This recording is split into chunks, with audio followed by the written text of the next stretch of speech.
বিসমিল্লাহির রহমানির রহিম। তো ভিউয়ার্স, আশা করি আপনারা ভালো আছেন। আপনাদের গাভী যদি নতুন বাচ্চা দিয়ে থাকে, তো অনেকগুলা গাভী দেখবেন যেগুলা গাভীর বানগুলো অনেক বড় থাকে এবং বাচ্চা খেতে পারে না। তখন কি করবেন, এইভাবে বানটা ধরিয়ে দেবেন বাচ্চাকে। এই যে দেখবেন বাচ্চা খুব সুন্দর করে খাচ্ছে। এই টেকনিকগুলা অবলম্বন করবেন, দেখবেন আপনার খামারের বাচ্চা সুস্থ থাকবে। আপনার খামারের বাচ্চা সবসময় সুস্থ থাকবে।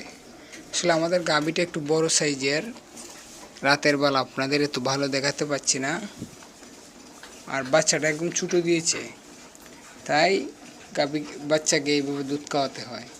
তো আপনারা যদি আমার এই নতুন চ্যানেলে প্লিজ একটা সাবস্ক্রাইব করে যাবেন।